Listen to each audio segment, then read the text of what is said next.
Frank Lloyd Wright would never. But just because it's expensive doesn't mean it's tasteful. They like describe it like they put rims on a Bentley or something. Frank Gehry, Frank Lloyd Wright, two of the most recognizable Franks in the history of architecture. What do they have in common? They're both architects.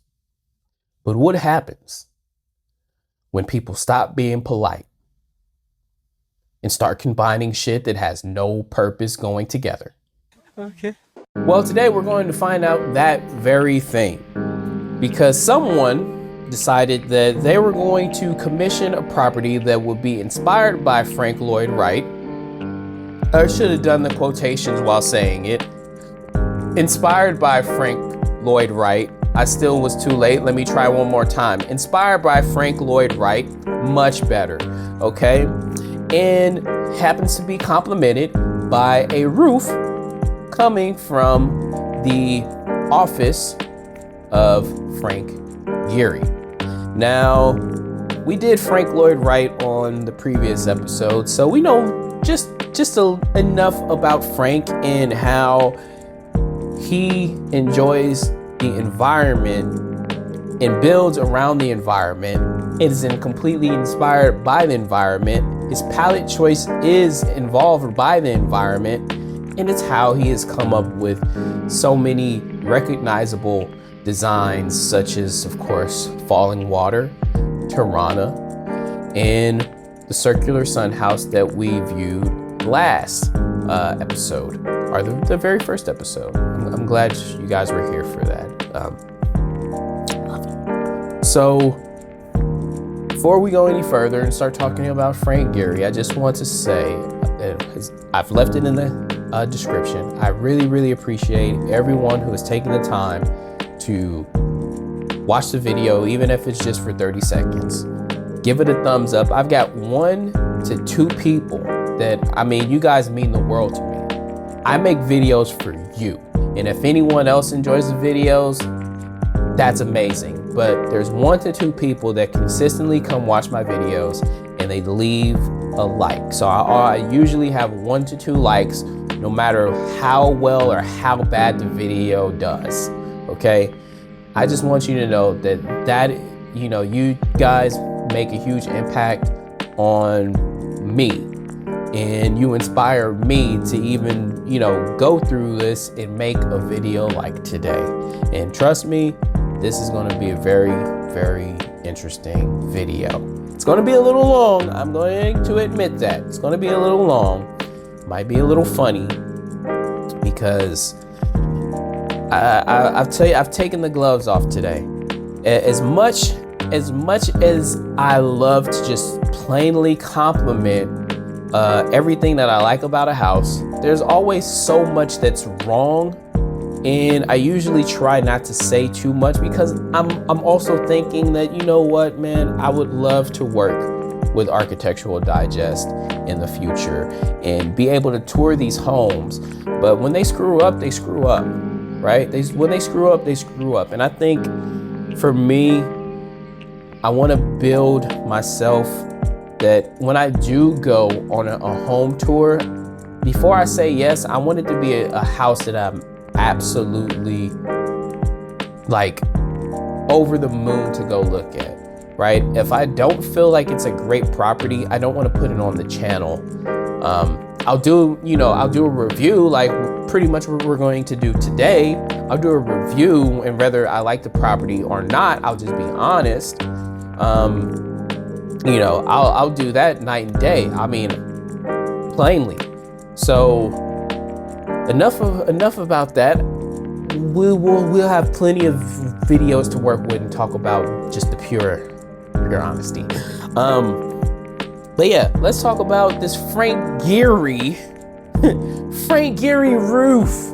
Okay, let's talk about Frank Gehry roof. They describe it like they put rims on a Bentley or something. Like we got the Pirelli tires with the Lexani rims, or I don't really know rims like that. So somebody please help me. Okay, but Well, they act like they put rims on a car. They put 22s on the Lambo, okay? They put 22s on the Lambo, and they're like, man, check out my Frank Gehry roof, y'all, okay?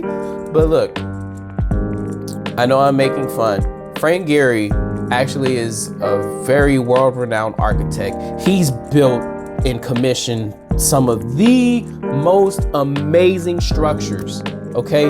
The most amazing structures, such as right in my backyard, the Walt Disney Concert Hall, okay? He has probably one of the most amazing architectural structures in the Guggenheim Museum. And let's not forget Dancing House, okay? His mind is so abstract that his designs are art. It's architecture, okay? His designs are pure art. I mean, you can paint his buildings, okay? As a painter, okay? I'm not saying put paint on any of his buildings. Please don't do that. But you can paint his buildings and you can hang it on your wall and it is art. It's art. Frank Gehry is the man, okay? It's a 90-year-old man. He still loves being involved in designing things. This guy, he kicks ass, okay? Frank Gehry kicks ass. I love Frank Gehry, okay? This is a Frank Gehry appreciation moment. And I hate that someone could just they could buy his roof like it's a Louis Vuitton handbag and say, hey, I got the new Birkin. I know these are all different bags, but you guys get the point. You get the point. Just because you buy something expensive doesn't mean you have good taste. It just doesn't. So this Frank Gehry roof, it has zero, and when I say zero, it has zero purpose being a part of this modern, which it's a really nice modern house. I mean, I'm not gonna lie, it's the reason why I wanted to look at the house in the first place is because it's a really nice, beautiful modern. The Frank Gehry roof, again, really doesn't have a place here. They could have just went with like a standard roof, and honestly, they could have went with the standard build. And then I probably would feel a whole lot different about the house. And while it may not be architecturally significant, even with the Frank Gehry roof, it is not architecturally significant. But we're gonna look at it anyway today because this house is supposed to be mashed up between Frank Gehry, because it's the roof, and Frank Lloyd Wright is the quote unquote inspirational design, because these people love Frank Lloyd Wright that own this place. So let's check it out. Man, I gotta pause the video already, but we will continue.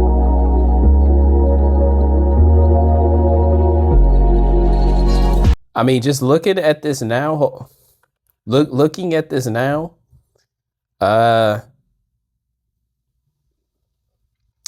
this doesn't feel like, I understand the inspiration from Frank, well, both Franks. I understand the inspiration, but one of Frank Lloyd's signatures is to not interrupt the nature of it all, right? And clearly they have interrupted the nature, right? They've interrupted the nature to, of course, make the property more stable, and observe the river, which was the focal point for this property.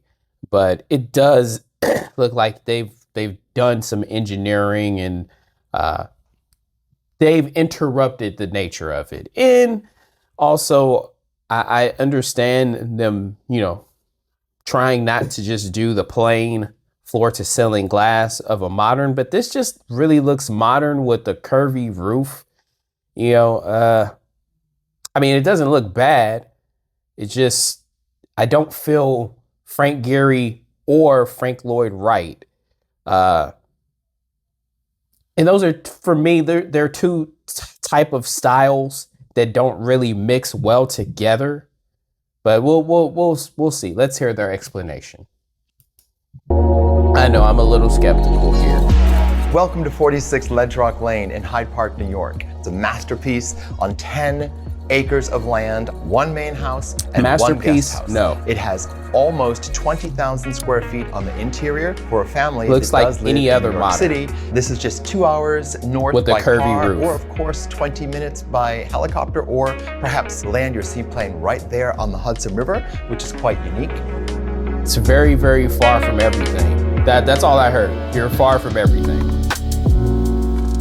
We're here in the foyer of the home. No details were spared here, and the owners put a lot of thought into the materials that they selected for this home, and wood is a really big theme. There are 5 different types of wood, and this custom design table actually has those 5 different types of woods that are the theme throughout the home. The black lacquer, the satin wood, sandalwood, Camino Crespo, and English sycamore. There are really countless types of stone that are used throughout the entire.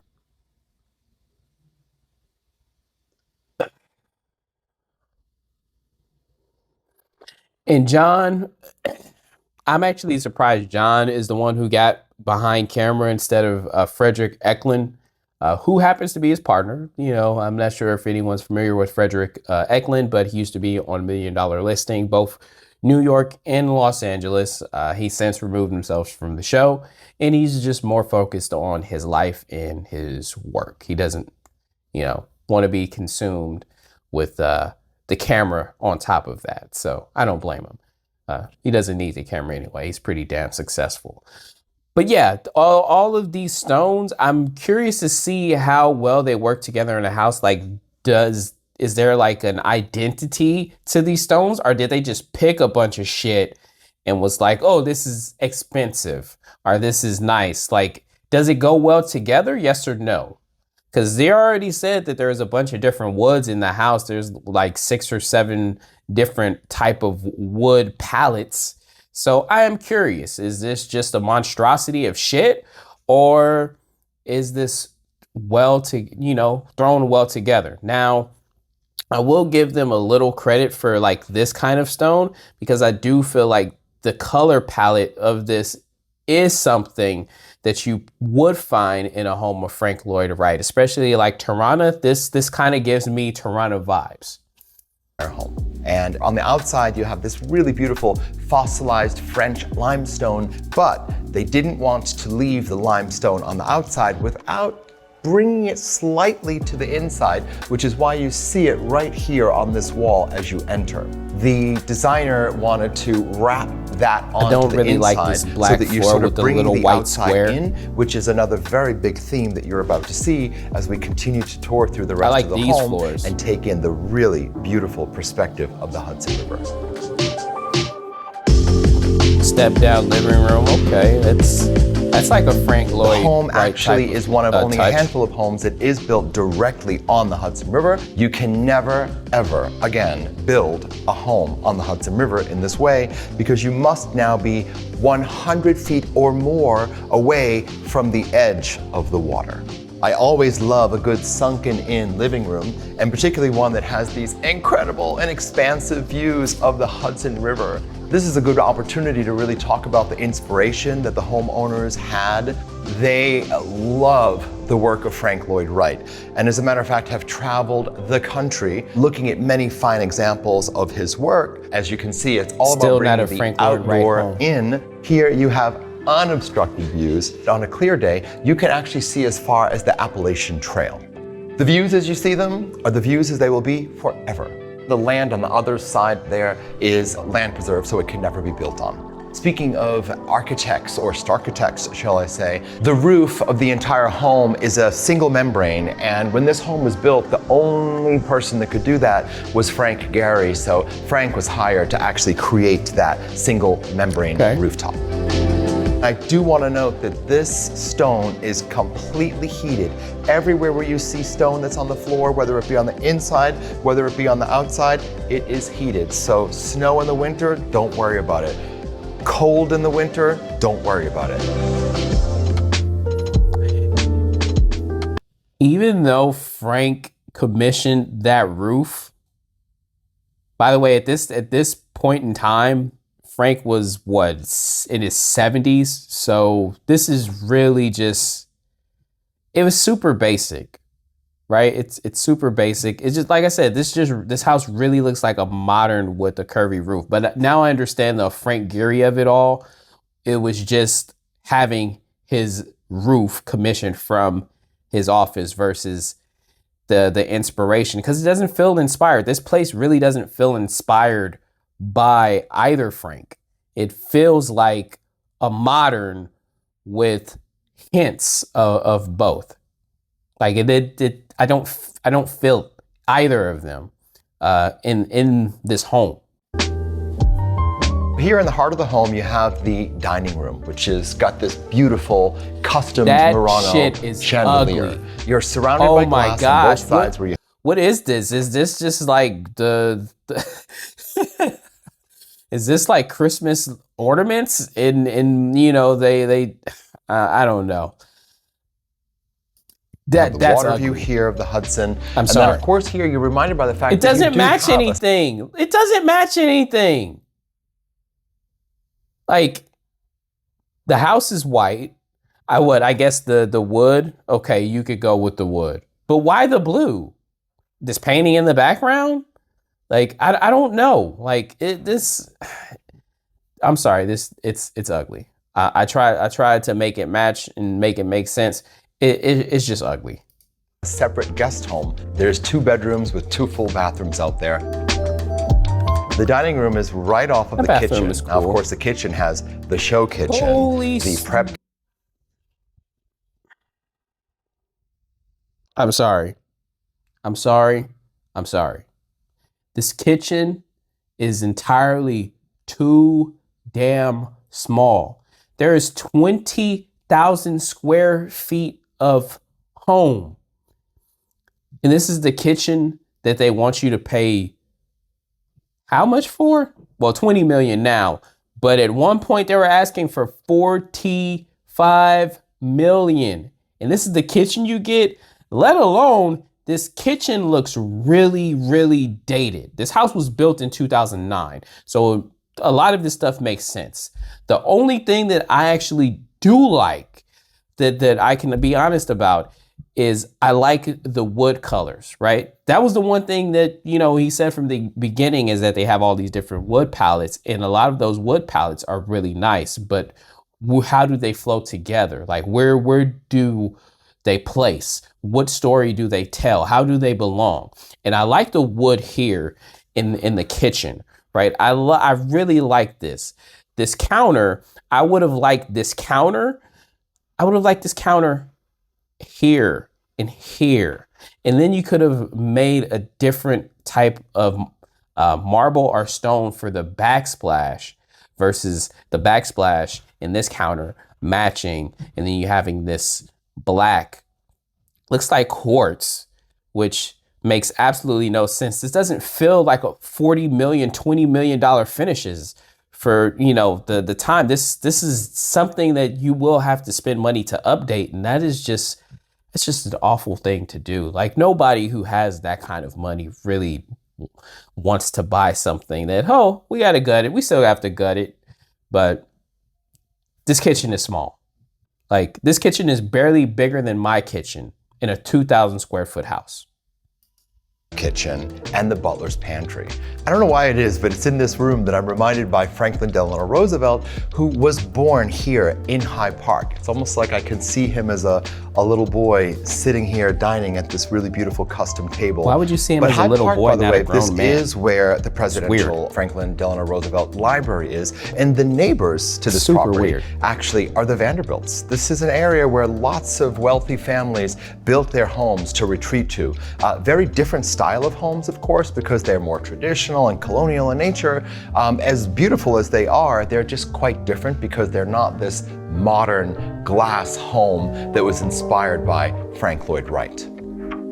Let's go inside the library.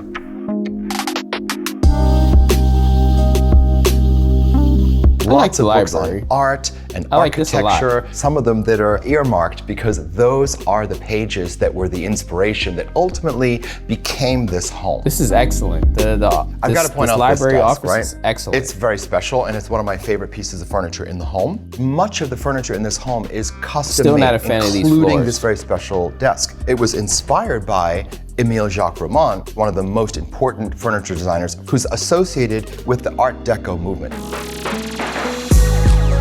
And you got this carpet in here in the Well, primary. this is the primary suite, and what a splendid primary suite that it is. I can imagine what it's like to be laying down in that bed. You feel like you're in your floating primary. on the river at this point. You have this outdoor room in this terrace here. You can also appreciate can't. all of the other outdoor rooms that were carefully considered with the landscape and the river itself. You have really beautiful high ceilings in this room. You have a stunning sitting area where you can sit by the fire. You have a very generously sized primary bathroom that has some really beautiful also amenities. small. I like that bathtub. I think the most special attribute is bathroom the works. 8-foot round carved bathtub that's done out of golden travertine. It actually weighs 3,000 pounds. They had to crane it There's in. also a steam shower, a massive shower in there, double sinks, and plenty of room to get ready in the morning. The billiards room. The billiards room is a fine example of no details being spared in this home. You have all of these beautiful examples from the billiards table itself to the card table here that are custom made woods. in this really beautiful wood. I don't like this onyx for the bar at all. Like, you went dark woods for pretty much the feel of, I mean, and this is like not like super duper masculine, but this is like designer masculine. Let me not say super masculine. This is like designer masculine. Instead of just having like a normal poker table with nice oak wood, you have this very glossy, I don't even know what this is, right? This, like, it's just really, really nice, right? Super nice. The wood panels on the back complementing it. It feels really nice, even though it's kind of like overdone on the dark wood. And then you have this onyx here. I just feel like if you're going to go all out with the passion of wood, the passion of wood, wouldn't it make sense to not have an onyx stone as your bar? Stick with the wood. The wood looks great. You could have went with this same exact material and it would have looked great. As I said, there are 5 woods throughout. Then you have that gorgeous stone, which is backlit at the bar there. But my favorite thing about this room, once again, is the perspective. You're now here at the water's edge, and you're taking on the water from a different perspective than when we're on the upper floor. Like, I like and the brown. I like the so brown. peaceful and so serene. But there's even more on this floor to show, so come with me. I would have liked to have stuck with that theme. So I've sold a lot of homes in my career. However, very few of them have had a private indoor pool and hot tub. Remember, this is a weekend home for the family that lives in New York City, so you have to kind of appreciate the fact that this is really all about resort living for them. It's about finding a place to come to relax and unwind and share with their friends and family. So you have this lateral living where you have this outdoor area as well, which is around the heated pool, which is sitting on the Hudson River. The indoor. And behind that there, you have this really beautiful outdoor kitchen, complete with Hot smoker tub, and grill spa, and refrigeration and so on. But pool, you have all these little vistas and moments like this, where this there's is just perfect. seating that was carefully selected Like, I and love curated that. with special furniture that was custom made to take in those majestic views of the Hudson River itself. Like, this is clashing with the nature versus getting out of its way and complementing the nature. See how Tirana, like this is a Frank Lloyd Wright design. And as you can see, it doesn't look like a modern home. Like, it looks industrial, right? Mixed in with modern. Like it has its own identity, right? Like you can look at it just in the picture, the exposed ceiling. Like there's a whole lot of, little things that Frank did in a lot of his designs. And I mean, you could just look at it like this is complementing all the nature around it versus trying to get into it. When you look at falling water, and it's like that house is a part of the damn cliff versus that house is on the cliff. So yeah. So let's take a look at the listing. So this is currently still listed with Douglas Elliman. I'm not sure if these fine people are a part of John and Frederick's team. I'm going to go on a limb and say more than likely, they do a lot of business in New York, period. But like I mentioned to you, the home is 20,000 square feet. It's 7 bedrooms, not 9 baths. I mean, 20,000 square feet is a lot of house. And it's just underwhelming in so many different areas. But let's look at, the pricing of it, and then we'll kind of check the pictures out, and then I'll give my thoughts, even though I've kind of already been doing that. But just looking at the pricing, right? They bought the land for what it looks like $1.5 million in 2005, which was the height of the market. This was, right before everything went to shit. So 2006, 2007, in the beginning of 2008, the entire market was in shambles. They're like everything, discount, cut, prices just falling out of falling off the cliff, as it were, falling off the cliff. And to buy this land for $1.5 million at that time means that the land within 2 years was probably worth about 700, 400, anywhere between 400,000 to 700,000. And it's like, man, 10 acres for that much, that sounds insane, right? But that's kind of what happened, So they built this house in 2009. So, 4 years later, and it just so happens that around that time, we started to get a little better, but it was a buyer's market at that time. There were super low interest rates. I remember this like it was yesterday, but we started getting super low interest rates, and it looks like it was very feasible to build this house. Now, to build a 20,000 square foot house back then, I mean, you could probably build that house now. You probably build that exact house size. Okay, there's a lot of stuff I would do better, but you build that same exact house size, you could probably build it now for about $6 million. But back then, you could build that house for half the price. So, I can imagine that the most that they were into this house, even with the Frank Gehry design, roof, as like the Louis Vuitton of roofs, let's say they're into everything, about $7 million. I mean, they're in there pretty good, which is why I guess, you go from 45 million down to 20 million. That's $25 million less ambition. It's one of those things. Now, one of the reasons why this place isn't selling is because, for what it's worth, you just built this. You built a home in an area that doesn't support this style of home. Like, there's nothing around it comparable, so you can't comp it. It's just, I'm a multi-millionaire, billionaire, and this is what I want from another multi-millionaire, billionaire. And it just so happens that you're looking for another multimillionaire billionaire that gives a shit about, these things that you care about. And it just so happens everyone doesn't care about the same things, right? People are not going to care that you bought a roof from Frank Gehry.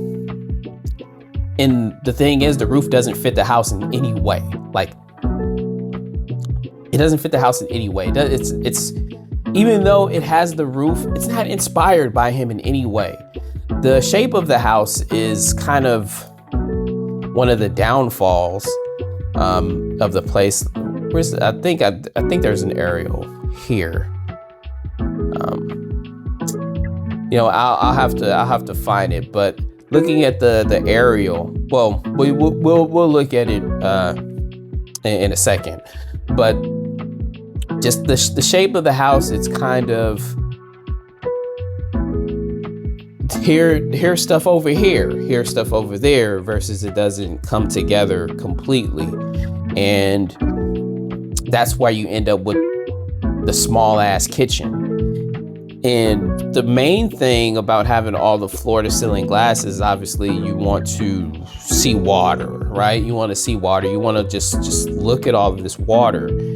And you think about that, right?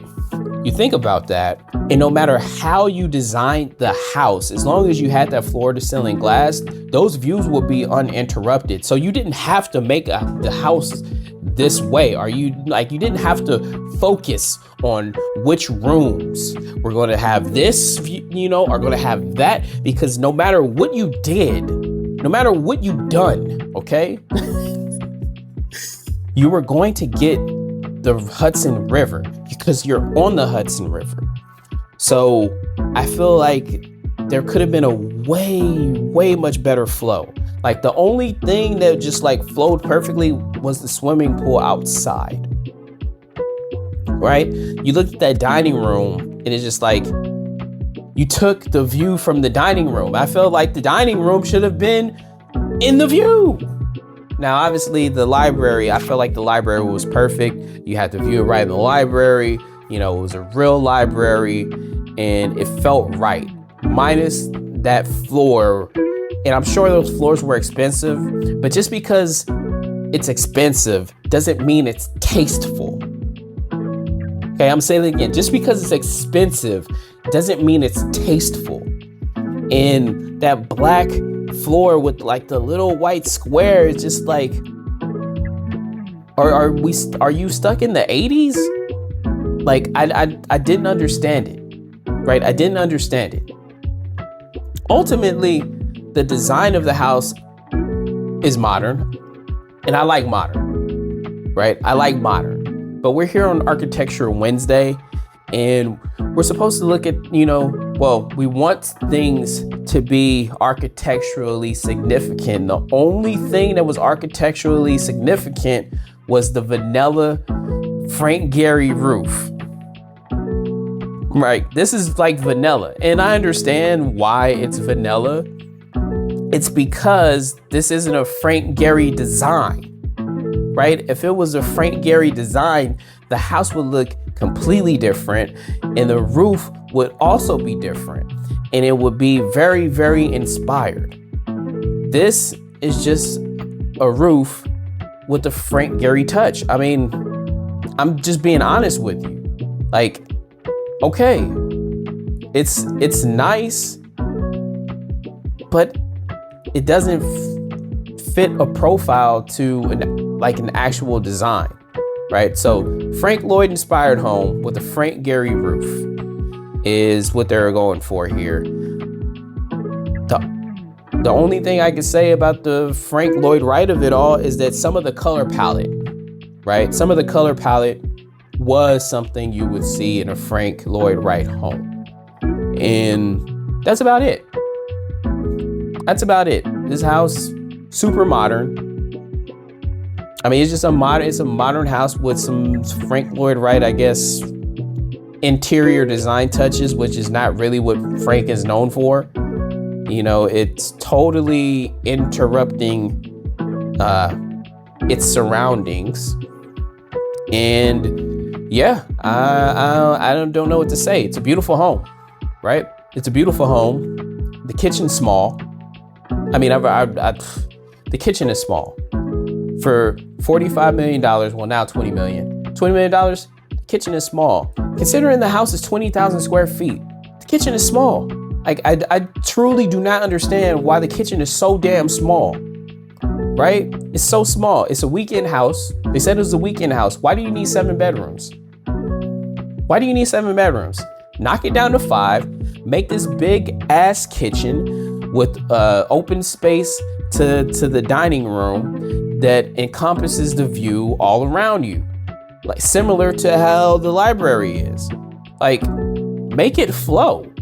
Make it a part of the nature, right? Where you're going to spend the most time appreciating what's around you. Make it that.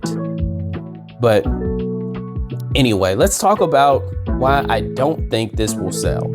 Obviously, especially at the 20 million price point. One, there's a big security issue. I guess we didn't really look at the pictures, but there's a big security issue. Anybody with a boat, a Sea-Doo, anything like that, just get in the water and they're here. So this is not a place for a celebrity, right? It's not a place for a celebrity. They already said that this is, far from New York, which we'll take a look at it on the map, saying that, 20 minutes in a helicopter. And, if you really put that into driving perspective, that is not a friendly drive, right? It's not a friendly drive. So you're going to the middle of nowhere, essentially in New York. It's like, for 20 million, you're better off taking yourself to the Hamptons, right? You go to the Hamptons, Long Island, you go to the Hamptons, you have more security, more privacy. I mean, everything that you can imagine better than this, right? Being in the middle of nowhere. I really like I said, I really like the wood touches. Those things were very nice. It's probably like my favorite part of the house was the wood. Pause. Right? Favorite part of the house. Like I said, this kitchen is entirely too small. Entirely too small. Like, no.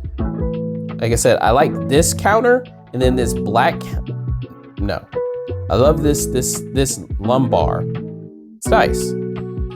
Not having it be a part of a dining room or, having that nice flow. Not a fan of that.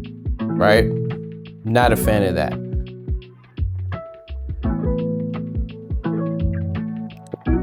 Yeah.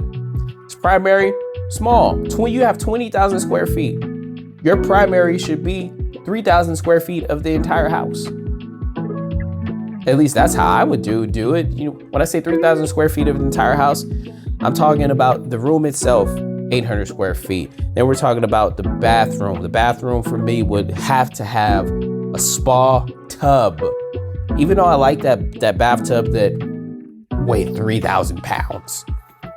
Give me a spa tub in addition to that. Give me a sauna and a steam room. Like, there has to be room for a massage table. Like, if this is a weekend getaway house, I'm gonna make it a getaway, okay? Anyway. But like, again, the billiards room, I like the billiards room, except for this Onyx bar. If they designed it for if they would have put the Onyx bar there, I don't think they would have all of this wood. I'm just being honest with you, because it doesn't feel right. I feel like if you're gonna make this the masculine room where you smoke your cigar, you shoot pool, it needs to flow well together. And I feel like this throws everything off. Yes, it's cute, but no. Like I said, I feel like this was a waste of space. You want to do an indoor hot tub, fine, right? Fine. You also don't really need this for the view either. But you want to do an indoor hot tub, cool. Again, steam room, sauna, okay? massage table. Like, this is what should be there.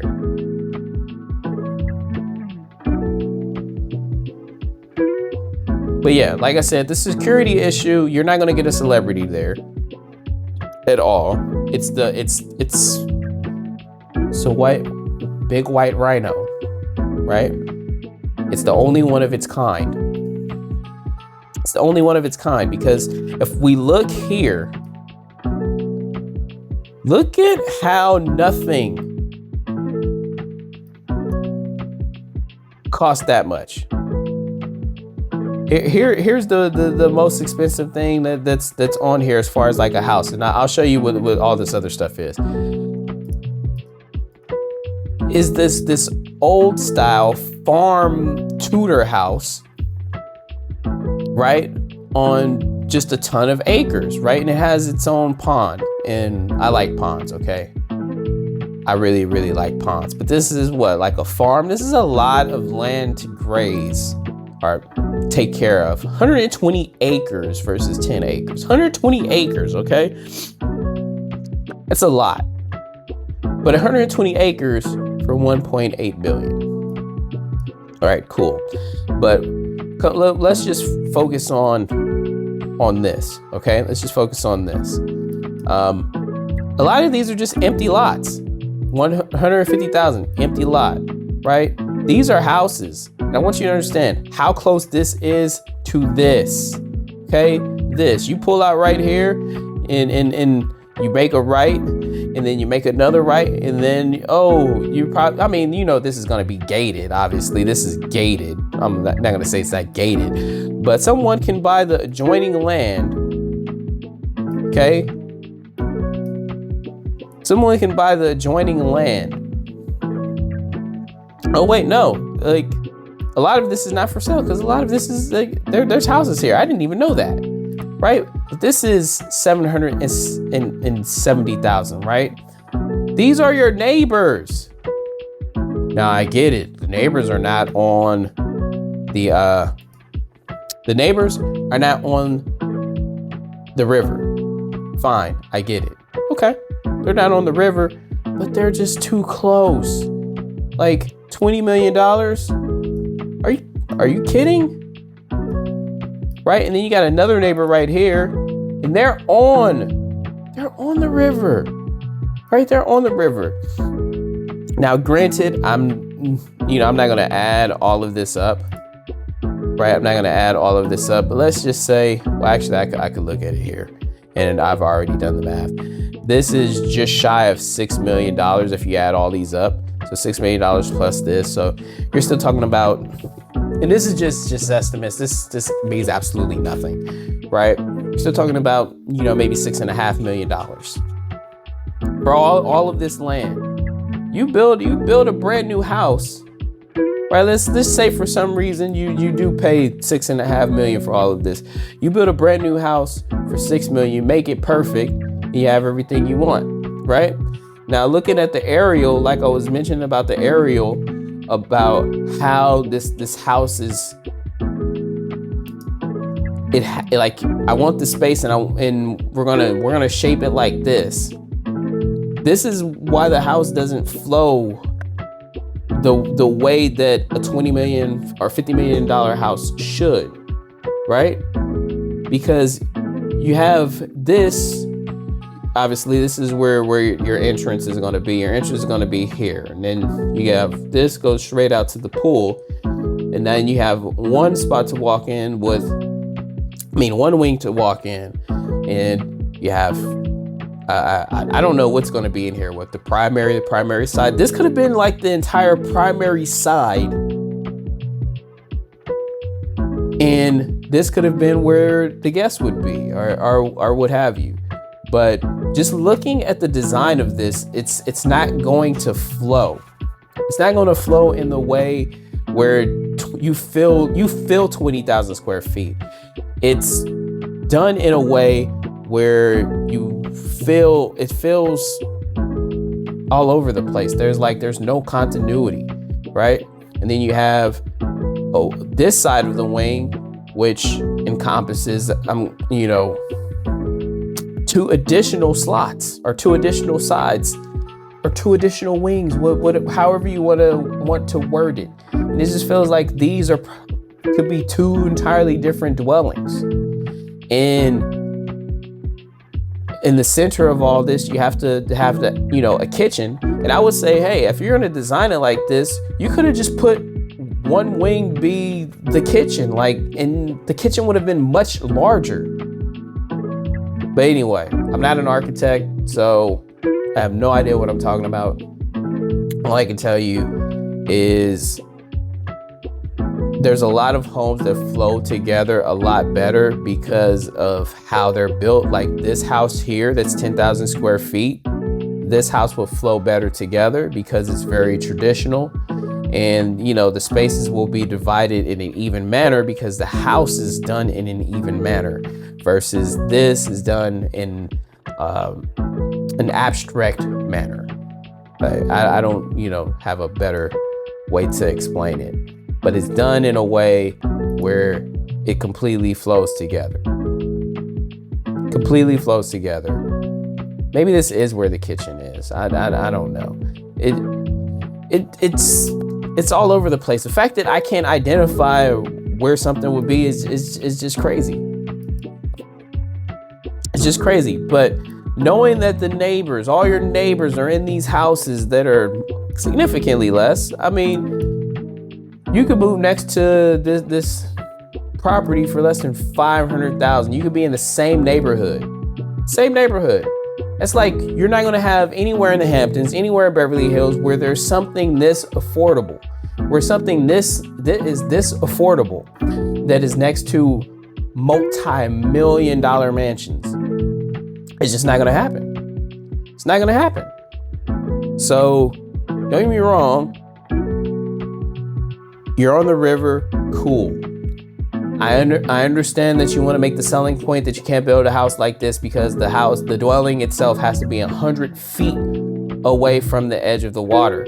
Well, yeah, if you ask me personally, I think it's better if it's 100 feet away from the water. Okay?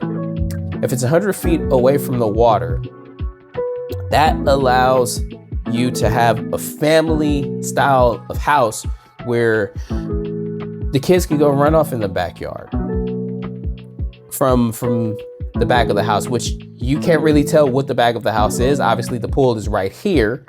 So you would probably say, well, this is the back of the house, right? Which it could be the back of the house. But yeah, it's there's nowhere to play. And that's why I said that this is clashing with the nature more than complementing it and getting out of its way. That if you tore this place down, you would know that it was torn down versus something Frank would build. If you tore it down, it looks like it could look like it was never there, like his house was never there. So all in all, like I said, I love the modern part of the house. I love a lot of those finishes, especially the woods. I love those finishes. I like the tub. I feel like the best room in the house was that library. 100%. Kitchen for $20 million. $20 million is too small. They didn't show a chef's kitchen, which, if you're gonna have that small ass kitchen, you could at least have a chef's kitchen. So I'm hoping the place has a chef's kitchen, but we didn't see it in the pictures. I didn't see it in the description. And these are all small things that should be considered when you're building a 20,000 square foot house that you value in your mind as $50-40 million, right? It's gotta have at $50-40 million, it's gotta have everything. There's no sand, it's not a beach, okay? Right, this is not the Hamptons. And I'm sure the person that owns this property, they have a place in the Hamptons, which is why they're ready to part with this. They thought, let's be different. Instead of always going to the Hamptons, let's build a place, on the river where there's nobody else. And now they have like all these like newer development type of places, and they're like, oh shit, we got to get out of here, because there's no way in hell that we're going to be living next, within 5 minutes of someone who is renting a house here for $1,500 a month, and they got a 3-4 bedroom house, and we don't know what kind of people those are, and they might come, just come to the river on their sea-doos and their boats, and now they're looking at us while we're on vacation, like, just a lot of things to consider. So anyway, before we go, I want to look at the comments. That's something that I haven't been necessarily doing, but it's always fun to look at the comments. So always fun to look at the comments. Here we go. First comment that is up here. Frank Lloyd Wright would never. That is absolutely correct. Absolutely correct. We did it, folks. Architectural Digest edited the title to remove the reference of Frank Lloyd Wright. Order is restored in the universe. So maybe the initial title was Frank Lloyd Wright inspired. This is not something that Frank Lloyd would do. I mean, I said that throughout the entire, and I'm not some architectural buff or whiz, or like I'm a student of architecture. I just know every house that I've seen so far of Frank's, and all these designs of Frank's, that the one common thing that I noticed is, 1, color palette. 2, and probably the most important, is that his designs are inspired by the surroundings. And this house is just it's just a big ass modern house, right? It's just a modern house with a Frank Gehry roof. Like, hello? Like, it's just there's nothing significant. It's not a masterpiece. If I'm selling a house, I understand why you call it a masterpiece, but it's not a masterpiece. It's just a really nice modern house. And there's nothing wrong with that. But yeah, Wright is twirling in his grave because someone thinks his architecture inspired this. Why does it feel so chaotic though? I'm lacking composition and harmony. It really reminds me of a massive hotel that couldn't stop adding stuff, building a block next door every opportunity shows. Look, I don't know what I'm talking about. I'm sure that these people in the comments are more educated on this stuff than I am. And the little I know, I pointed this stuff out. So this is bad. Wright would be appalled by this monstrosity. I agree. This is literally the antithesis of Frank Lloyd Wright. What? Terrible finishes, way too glossy. They're cold. It's really uncomfortable looking. Wish there was more warmth in the materials and finishes. Well, some of the material did have warmth, like the counter in the kitchen. That had warmth. I will not disagree with the glossy factor. I would have liked hardwoods on the floor, or maybe something a little more industrious, because the house has this industrial look to it. The glass is encompassed by steel beams. So you could have went with some concrete in there, with some polished concrete, instead of those black floors, which I agree, too glossy. I like the wood finishes. I've already said that. And for the fact that there was so much wood thing, but none of it was the floors, is crazy to me. Terrible. Whoa, I already read that. The house will look gorgeous underwater. That's another reason why I like the idea of the house being 100 feet from the water. Now, I want you guys to understand, 100 feet is not 100 yards, okay? 100 feet is not 100 yards. 100 feet is not a lot, okay? It's just really not. 100 feet, you're still pretty much literally steps away from the water. It's not that complicated. Like, I like the idea of it being far because your yard becomes a yard now. Now you put a tennis court out there on the water. Now you put a basketball court out there. Now you do all these amazing things that you wouldn't be able to do because you're directly at the edge of the water, right? Of the cliff, or it's not even a cliff, of that bluff, okay? Miami Vice monstrosity on the Hudson. Yeah, I mean, it's a big ass modern.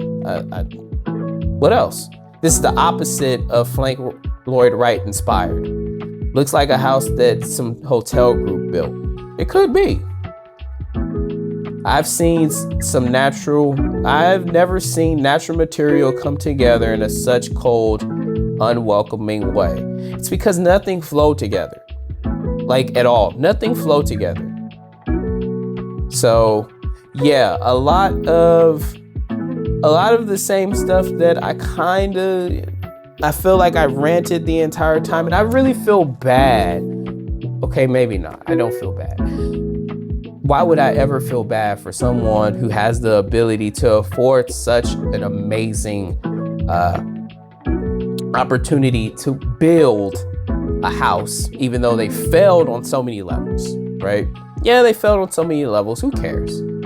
They have a lot of money. They could tear it down and they could do it right. These people are rich. I would never feel bad for some billionaire, this ultra wealthy millionaire. I would never feel bad. You didn't commission the right architect for this job, and it shows.